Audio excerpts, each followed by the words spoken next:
Hello friends.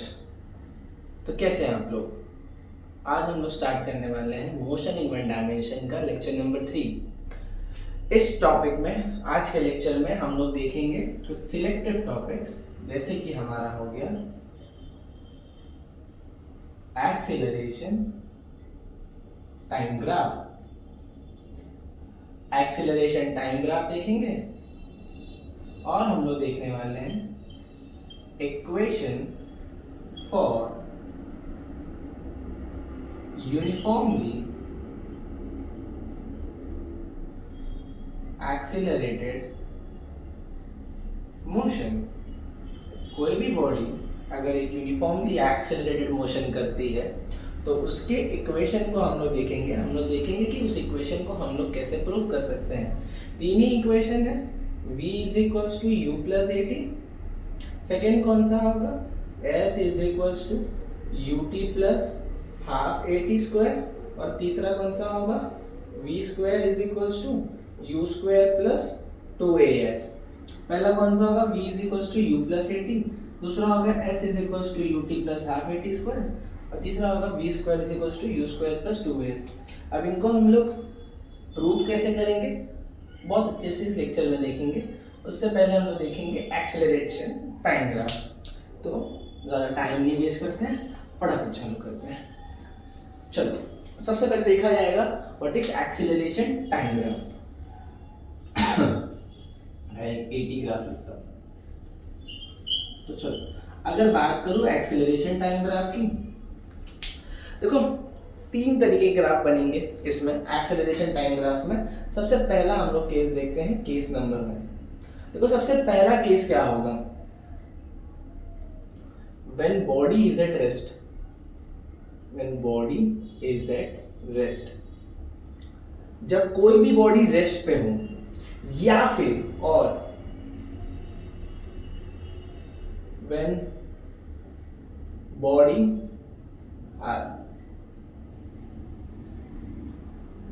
body having uniform velocity। जब किसी भी बॉडी की वेलोसिटी कैसी हो, यूनिफॉर्म हो, या तो बॉडी कैसा हो, रेस्ट पे हो। चलो अगर मान लेता हूं अगर बॉडी रेस्ट पे है, देखो अगर बॉडी रेस्ट पे है तो मतलब बॉडी में वेलोसिटी कैसी होगी, जीरो होगी। और जब किसी भी बॉडी की वेलोसिटी जीरो होगी, चलो देख लेते हैं एक्सेलरेशन का मतलब क्या होता है, v minus U by T. v क्या होती है मेरी फाइनल वेलोसिटी, u क्या होती है मेरी इनिशियल वेलोसिटी, और t क्या होगा मेरा टाइम। देखो जब कोई भी बॉडी रेस्ट पे होगी या फिर स्टेशनरी होगी तब उसका तो कुछ मोशन ही नहीं होगा, और जब कुछ बॉडी का मोशन ही नहीं होगा तब उसकी वेलोसिटी तो चेंज होगी ही नहीं, और जब वेलोसिटी ही चेंज नहीं होगी तब एक्सेलरेशन कितना आ जाएगा, 0 मीटर पर सेकेंड स्क्वायर। या तो मैं बात करूं जब बॉडी की वेलोसिटी कैसी हो, यूनिफॉर्म हो। देखो जब बॉडी की वेलोसिटी यूनिफॉर्म होगी, समझो मतलब इस केस में v की वैल्यू और u की वैल्यू दोनों कैसी होगी, सेम होगी। वापस अगर मैं इसको फॉर्मूला में पुट करूं v minus U by T, so मतलब v और u दोनों की वैल्यू सेम है, तो यहाँ पर भी क्या आ जाएगा 0 अपॉन टी, और आंसर कितना आ जाएगा 0 मीटर पर सेकेंड स्क्वायर। देखो इन दोनों केस में एक्सीलरेशन कैसा आ रहा है, 0 आ रहा है। तो केस 1 में जो एक्सीलरेशन टाइम ग्राफ बनेगा, एक्सीलरेशन टाइम ग्राफ जो बनेगा, एक्सीलरेशन की वैल्यू कैसी आ गई, 0 आ गई। 0 आने की वजह से ये जो ग्राफ बनेगा ये डायरेक्टली इस टाइम को मतलब इस एक्स एक्सिस को ओवरलैप कर देगा, क्योंकि एक्सीलरेशन की वैल्यू कितनी आ रही है, 0 आ रही है। सो ये सबसे पहला केस है। ऐसा ग्राफ आप कब बनाओगे, या तो जब बॉडी किस पे हो, रेस्ट पे हो, या तो जब बॉडी क्या परफॉर्म कर रही हो, यूनिफॉर्म वेलोसिटी परफॉर्म कर रही हो। ठीक है, अब आते हैं सेकेंड पार्ट पे।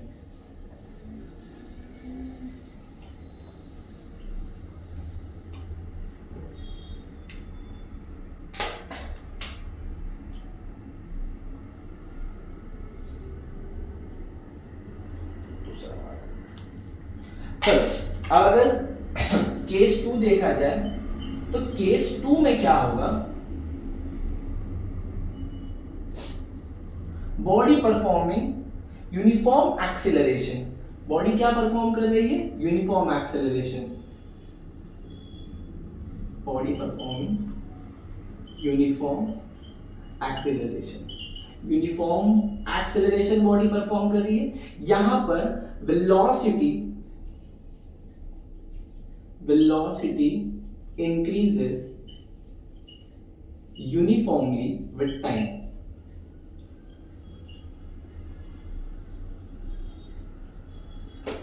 बॉडी यहां पर क्या परफॉर्म कर रही है, यूनिफॉर्म इंक्रीज हो रही है, किसके साथ, टाइम के साथ, मतलब उसकी वेलोसिटी टाइम के साथ यूनिफॉर्मली क्या हो रही है, इंक्रीज होती जा रही है। अच्छा, इस वाले ग्राफ में आपको ध्यान ये देना है कि फाइनल वेलोसिटी हमेशा किससे बड़ी होनी चाहिए, इनिशियल वेलोसिटी से बड़ी होनी चाहिए। फाइनल वेलोसिटी हमेशा किससे बड़ी होनी चाहिए, इनिशियल वेलोसिटी से। अब एक्सेलरेशन का फॉर्मूला क्या होगा, v minus U by T. देखो जब v की वैल्यू बड़ा होगा और u का वैल्यू कैसा होगा, छोटा होगा, तो यहाँ से जो एक्सेलरेशन आएगा वो भी कैसा आएगा, पॉजिटिव आएगा। अब इसके लिए जो ग्राफ बनेगा,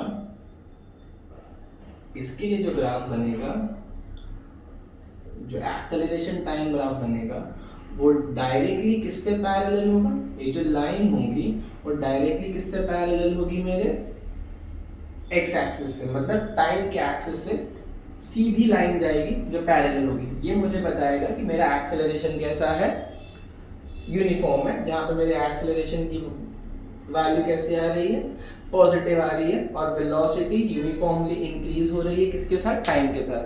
कंडीशन याद रखना है, फाइनल वेलोसिटी किससे बड़ी होनी चाहिए, इनिशियल वेलोसिटी से। केस 3 की अगर बात की जाए अगर मैं केस 3 की बात करूं, केस 3 में क्या होगा, यूनिफॉर्म रिटार्डेशन। क्या होगा केस 3 में, यूनिफॉर्म रिटार्डेशन।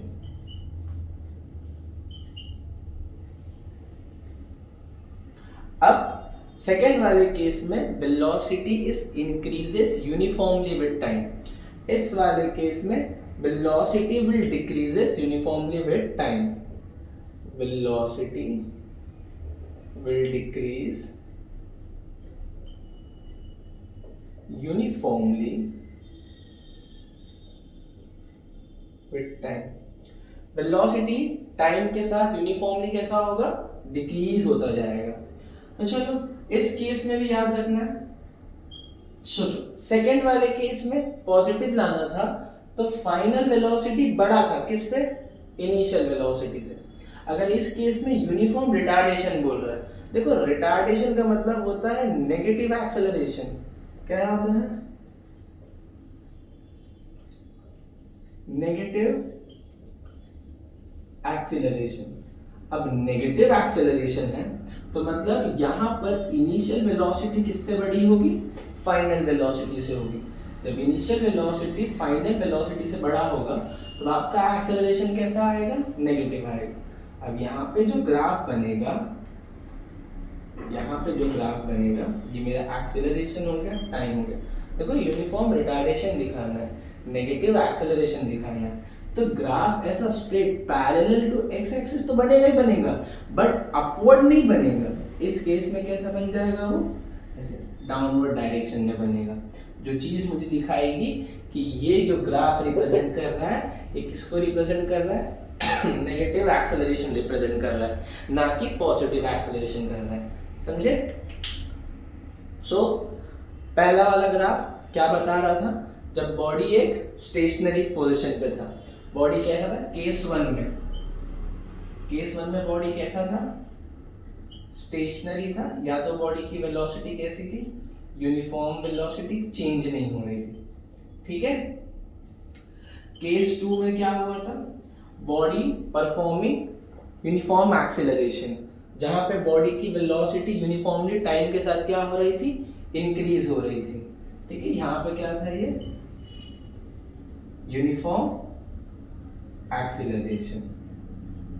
और थर्ड वाले केस में क्या हो रहा है, यूनिफॉर्म रिटार्डेशन। ठीक है, तो ये 3 ग्राफ एक्सेलरेशन टाइम ग्राफ में पूछता है हर बार, इस चीज का ध्यान रखना।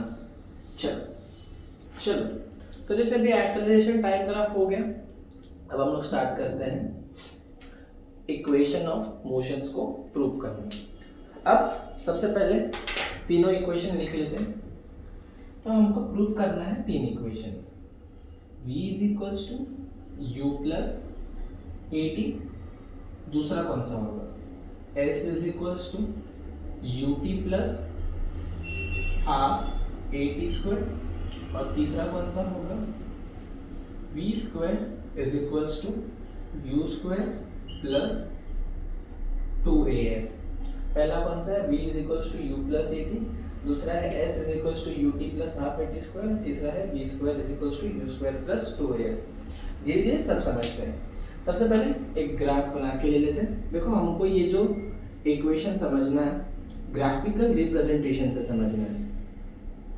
देखो हम लोग यहाँ पर जो भी इक्वेशन प्रूव करेंगे किससे करेंगे, हम लोग वेलोसिटी टाइम ग्राफ से करेंगे। तो अभी हम लोग एक वेलोसिटी टाइम ग्राफ बनाएंगे, ठीक है। ये y एक्सिस पे कौन होगी मेरी वेलोसिटी, और x एक्सिस पे कौन होगा मेरा टाइम होगा, ठीक है। अब मान लो कि अगर कोई बॉडी यहाँ से ट्रैवल कर रही है, ठीक है, इस केस में मुझे इतना ध्यान देना है कि बॉडी की वेलोसिटी जीरो नहीं है, मतलब बॉडी कुछ ट्रैवल कर रही है, यहाँ से यहाँ तक है बॉडी इस पॉइंट पे है, ए पॉइंट पे है। अच्छा, इस ए पॉइंट पे जो बॉडी की वेलोसिटी है उसको मैं यू से लेता हूँ, मतलब बॉडी की वो इनिशियल वेलोसिटी है, ठीक है। इस ए पॉइंट पे ये जो u है मेरी वो एक इनिशियल वेलोसिटी, मतलब यहाँ पर इनिशियल वेलोसिटी जीरो नहीं है, बॉडी कुछ एक मोशन में है। अच्छा, यहाँ से इस बॉडी ने यहाँ तक ट्रैवल किया, ठीक है, यहाँ से बॉडी यहाँ तक ट्रैवल की, ठीक है, ये यहाँ से यहाँ तक ट्रैवल की, ठीक है। इस वाले पॉइंट को हम लोग कहते हैं v। क्या कहेंगे, v, मतलब u से लेके बॉडी v तक गई है, मतलब बॉडी की यहाँ पे वेलोसिटी चेंज हुई है। अब वेलोसिटी चेंज हुई तो ये बॉडी ने अपनी वेलोसिटी चेंज की है कुछ पर्टिकुलर टाइम में, ठीक है, कुछ पर्टिकुलर टाइम में बॉडी ने अपनी वेलोसिटी चेंज की है।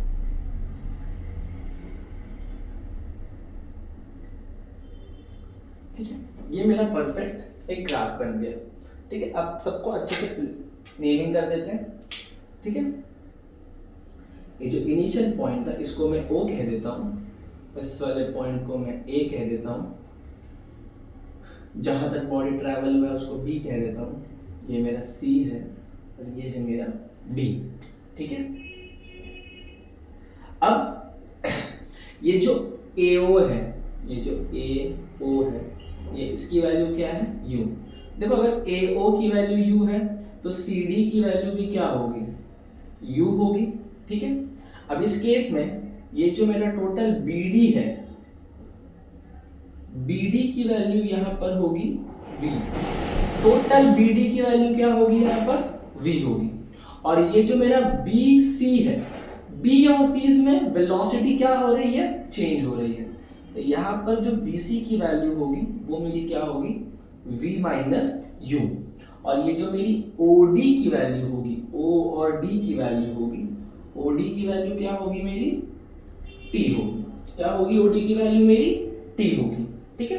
तो देखो सबसे पहले मुझे यहाँ पर एक्सेलरेशन निकालना है। देखो ये वेलोसिटी टाइम ग्राफ है, सबसे पहले मुझे क्या प्रूफ करना है, v is equals to U plus A T.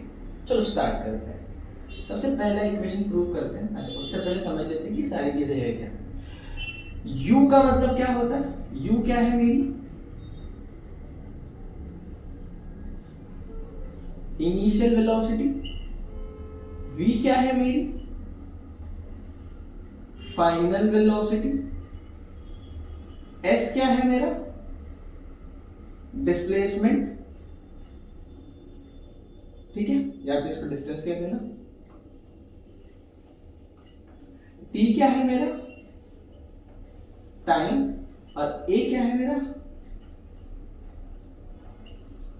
Acceleration. u क्या है इनिशियल वेलोसिटी, v क्या है फाइनल वेलोसिटी, s डिस्प्लेसमेंट या distance, t time, a acceleration. चलो अब सबसे पहले प्रूफ करते हैं पहला इक्वेशन। पहला इक्वेशन क्या है, v is equals to U plus A T. ठीक है, v is equals to U plus A T proof करना है।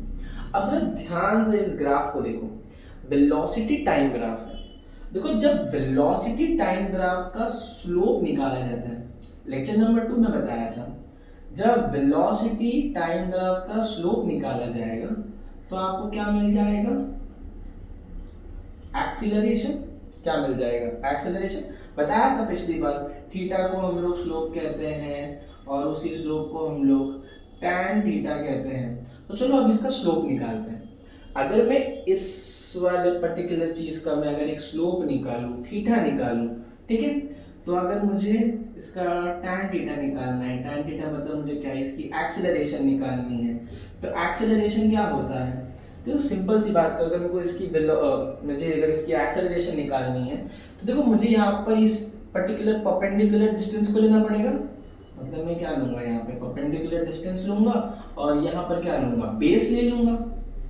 यही होता है ना स्लोप। पिछली बार देखे थे y के कंपोनेंट को और x के कंपोनेंट को हम लोग डिवाइड करते थे, y2 minus y1 upon x2 minus x1। Simple, अगर मैं यहाँ पे एक्सेलरेशन निकालूं तो मेरे y एक्सिस पे कौन है, b और c, और bc की वैल्यू क्या है मेरी, b माइनस यू, और t क्या है मेरी, ac। बस यहाँ पे अगर मैंने t को यहाँ पे मल्टीप्लाई कर दिया तो मेरा वैल्यू क्या आ जाएगा, at is equals to v minus U को अगर मैंने यहाँ भेज दिया तो क्या मिल जाएगा, v is equals to u plus A T. समझ में आया, इसको यहाँ पे लिख देते हैं। ठीक है, a is equals to v minus U, ठीक है, t यहाँ पे मल्टीप्लाई होगा तो क्या बन जाएगा, at is equals to v minus U को यहाँ पे शिफ्ट किया तो p is equals to u plus A T. ठीक है, तो ये तो हो गया मेरा सबसे पहला वाला प्रूफ। अब करते हैं हम लोग सेकंड। आई होप यहाँ तक पार्ट समझ में आ रहा होगा। तो हम लोग प्रूफ करते हैं सेकंड वाला पार्ट। ठीक है, चलो अब मुझे प्रूफ करना है सेकंड वाला equation, s is equals to u plus A T. देखो जब कोई भी वेलोसिटी टाइम ग्राफ का स्लोप निकाला जाएगा तो मुझे क्या मिलता है, एक्सेलरेशन।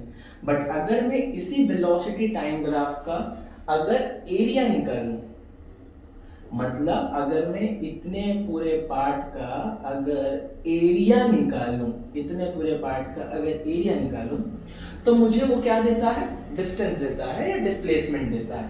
बट अगर मैं इस वाले पार्ट की बात करूंगा, अगर मैं इस वाले पार्ट की बात करूंगा तो यहाँ पे मुझे दो चीज दिख रही है। यहाँ पर एक मुझे ट्राइंगल दिख रहा है और एक मुझे यहाँ पर क्या दिख रहा है, रेक्टेंगल दिख रहा है। तो मुझे इन दोनों का एरिया निकालना है। तो देखो सेकेंड वाला इक्वेशन प्रूव करने के लिए, द एरिया अंडर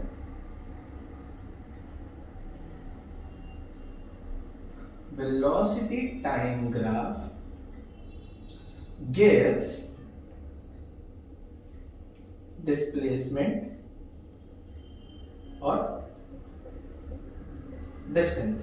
ठीक है, area under velocity time graph gives distance और डिस्प्लेसमेंट। मतलब ये मुझे डिस्टेंस देगा, ठीक है, मेरे को पहले एरिया निकालना है इसका, तो ये मुझे क्या देगा, डिस्प्लेसमेंट दे देगा। डिस्प्लेसमेंट देगा तो सबसे पहले मुझे इस रेक्टेंगल का एरिया निकालना है। तो मैं लिखूंगा एरिया ऑफ रेक्टेंगल। क्या होगा ये रेक्टेंगल, मैं कह सकता हूं OACD। क्या होगा, OACD। और मुझे निकालना है ये area of triangle. Area of triangle क्या होगा, area of triangle ABC। Area of rectangle OACD, area of triangle ABC। Area of rectangle क्या होगा मेरा, length into breadth. Area of triangle क्या होगा, half into base into height. ठीक है, अब इसका लेंथ क्या होगा, मैं कह सकता हूं OA क्या होगा इसका लेंथ, OA। और इसका ब्रेथ क्या होगा, ओडी कह सकता हूं, ओडी कहूं या फिर मैं एसी कहूं, चलो ओडी कह देते हैं। इस ट्रायंगल का बेस क्या होगा, एसी ले लेता हूं, और इसकी हाइट क्या होगी, बीसी। क्या होगी इसकी हाइट, बीसी होगी, ठीक है। चलो अब OA की वैल्यू क्या है मेरी, OA की वैल्यू क्या है, U है, और OD की वैल्यू क्या है मेरी, T है। साथ में लिख लेते हैं, U T लिख लेते हैं, प्लस हाफ। AC क्या है मेरा, T, और BC क्या है मेरा, BC क्या है मेरा, V minus U। S is equal to UT plus half T V minus U, ठीक है। उसको यहाँ पे रख देता हूँ, सेकंड पार्ट। अब देखो इसी चीज को मुझे आगे लेके जाना है। S इज इक्वल टू, देखो UT तो ऐसे ही रहेगा, मुझे यहाँ से एलिमिनेट करना है इस V माइनस U को। मैंने ये वाला इक्वेशन देखा है, V is equal to U plus 18, यहाँ पे लिखा भी है V minus U। V minus U की वैल्यू क्या है, 18, तो मैं यहाँ पे प्रूव कर दूंगा, पुट कर दूंगा half into T. V minus U की वैल्यू क्या है यहाँ पे, 18, तो यह आ जाएगा 18, और S की वैल्यू क्या आ जाएगी, S is equal to UT plus half A T square. और यहां से मेरा क्या आ गया, सेकेंड इक्वेशन आ गया, ठीक है। तो ये सेकेंड इक्वेशन भी यहां से प्रूव हो गया। चलो अब करते हैं थर्ड इक्वेशन को प्रूव, ठीक है। देखो दो इक्वेशन तो प्रूव हो गए, स्टार्ट करते हैं थर्ड इक्वेशन से, ठीक है। थर्ड इक्वेशन प्रूव करना है। थर्ड इक्वेशन प्रूव करने के सबसे पहले कुछ जानेंगे। देखो सेकेंड इक्वेशन में आपने क्या किया, एरिया निकाला। किसका एरिया निकाला, ये नीचे रेक्टेंगल का एरिया निकाला और ऊपर ट्रायंगल का एरिया निकाला, उनको प्लस कर दिया, तो मुझे मेरा सेकंड इक्वेशन प्रूव हो गया। थर्ड इक्वेशन प्रूव करने के लिए अब आप इस वाली चीज का कंप्लीट एरिया निकालेंगे, ठीक है। अगर मैं इसको मैं ध्यान से देखूं तो ये मुझे थोड़ा ट्रेपेजियम जैसा दिख रहा है, ठीक है। अब ट्रेपेजियम क्या होता है पहले समझ लेते हैं। देखो ऐसी दिखने वाली एक चीज जिसके ऊपर के जो साइड्स होते हैं, ये जो दोनों लाइन होते हैं, ये कैसे होते हैं, पैरेलल होते हैं। पैरेलल जो कभी नहीं जुड़ता, ऐसे चलता रहता है जन्मों तक, ऐसे स्ट्रेट स्ट्रेट स्ट्रेट स्ट्रेट चलता जाएगा पर कभी मिलेगा नहीं, ठीक है। तो ये दोनों कैसा हो गया, पैरेलल है, ठीक है। और इनके बीच का जो परपेंडिकुलर डिस्टेंस होता है वही हमारा क्या होता है, हाइट होता है। देखो ये जो दोनों लाइन होती है इनका लेंथ अलग अलग होता है, ये A हो गया, ये B हो गया, ये H हो गया। एरिया ऑफ ट्रेपेजियम क्या होता है, एरिया ऑफ ट्रेपेजियम का फॉर्मूला है, एरिया ऑफ ट्रेपेजियम का फॉर्मूला क्या है, half into sum of parallel sides into height. अब देखो जरा इसको बना के देखते हैं, ठीक है। इसको ध्यान से देखो, ये कुछ ऐसा दिखता है, ठीक है। तो ये भी बहुत थोड़ा ट्रेपेजियम जैसा दिख रहा है। इस लाइन को और इस लाइन को देखो, ये दोनों कैसी हैं, पैरेलल है, ठीक है। तो ये वाला मेरा A बन जाएगा, ये वाला मेरा B बन जाएगा, ठीक है। अब इनके बीच का जो एक पैरेलल देखो परपेंडिकुलर जो जा रहा है, इसको ही मैं क्या कह दूंगा, इसका हाइट कह दूंगा, ठीक है। अब देखो यहाँ पर ये जो A है यही वाला मेरा पार्ट है, मतलब AO ही मेरा यहाँ पर क्या बनेगा, A बनेगा, और AO का वैल्यू क्या था, U, तो मैं इसको U कह सकता हूँ, मतलब A की वैल्यू क्या है U, B की वैल्यू क्या होगी B, मतलब BD की पूरी वैल्यू क्या होगी V होगी, और इनका जो हाइट है, मतलब जो डिस्टेंस है यहाँ से यहाँ तक का, वो क्या है मेरा T है। हम वेलोसिटी टाइम ग्राफ बनाए थे, तो ये क्या हो गया इसका T। तो A की वैल्यू U और B की वैल्यू B और हाइट की वैल्यू क्या हो जाएगी T। चलो इसको पुट करके देखते हैं। तो हमको कंप्लीट इस चीज का पूरा एरिया निकालना है, ठीक है। एरिया ऑफ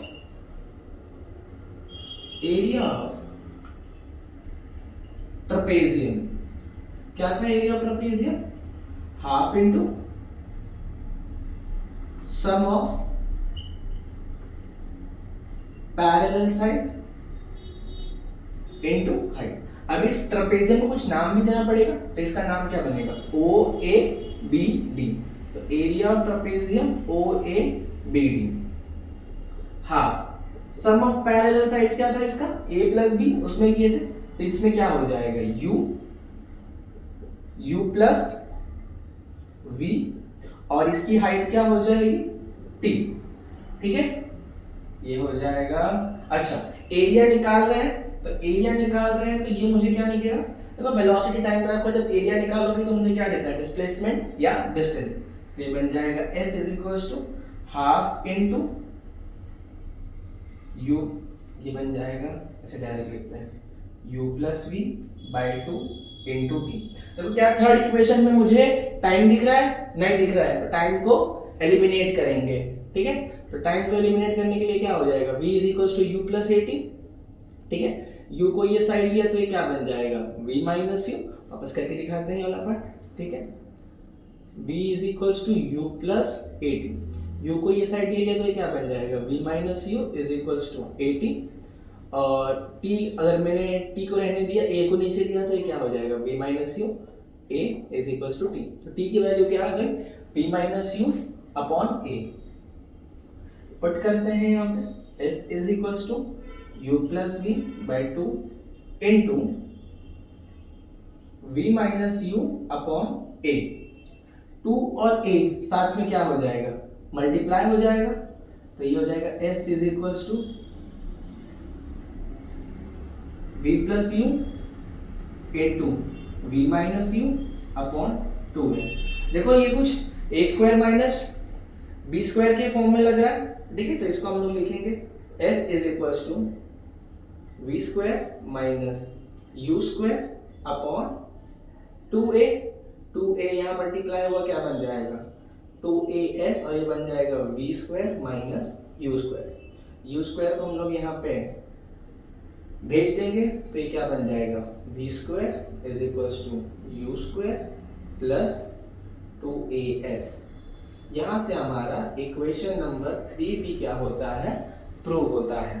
ठीक है, तो ऑल सेट, तीनों इक्वेशंस प्रूव हो गए, इक्वेशन 1, इक्वेशन 2, इक्वेशन 3। तो इक्वेशन फॉर मोशन तीनों के तीनों प्रूव हो गए। पहले वाले में हमने क्या यूज किया, पहले वाले में हमने स्लोप निकाला, दूसरे वाले में हमने रेक्टेंगल का एरिया निकाला और एक ट्राइंगल का एरिया निकाला, जिससे मुझे सेकेंड वाला इक्वेशन मिला।